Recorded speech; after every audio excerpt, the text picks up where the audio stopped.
தீபாவளி தினத்தன்று வெடிக்கப்பட்ட பட்டாசுகளால் சென்னையில் காற்றின் தரம் மோசமான நிலையை எட்டியுள்ளது. இரவு நேரங்களில் வெடிக்கப்பட்ட பட்டாசுகளால் தமிழ்நாட்டின் பல்வேறு பகுதிகள் புகை மண்டலமாக காட்சியளித்தன. தீபாவளி பண்டிகையை ஒட்டி இரவு நேரத்தில் வெடிக்கப்பட்ட பட்டாசுகளால் சென்னை முழுவதும் புகை மூட்டமாக காணப்பட்டது. தாம்பரம், கிண்டி, வேளச்சேரி, மயிலாப்பூர், ஆழ்வார்பேட்டை, அம்பத்தூர், அண்ணாநகர், நுங்கம்பாக்கம் உள்ளிட்ட பல்வேறு பகுதிகள் புகை சூழ்ந்து காட்சியளித்தன. இதனால் வாகன ஓட்டிகள் கடுமையாக சிரமம் அடைந்தனர்.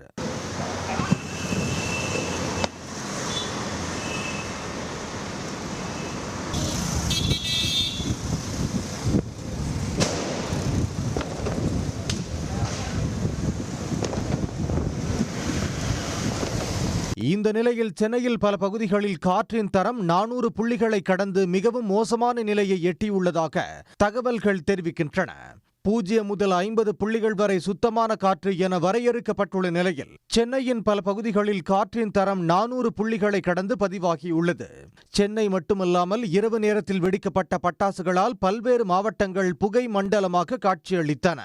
இப்போ தீபாவளி பண்டிகை நடந்து முடிஞ்சிருக்கிற நிலையில் பார்த்தீங்கன்னா இங்கே ஒரே புகைமூட்டமாக இருக்குது. இதனால் வாகனம் ஓட்டிகிட்டு வரவங்களுக்கு ரொம்ப சிரமமாக இருக்குது.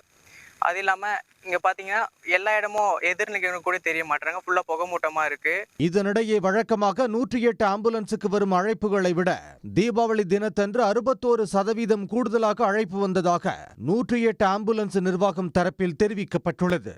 கடந்த ஆண்டு தீபாவளி தினத்தை ஒப்பிடுகையில் இந்த ஆண்டு தீபாவளியில் குறைவான விபத்துகளை ஏற்பட்டுள்ளதாக சுகாதாரத்துறை தரப்பில் தெரிவிக்கப்பட்டிருந்தது.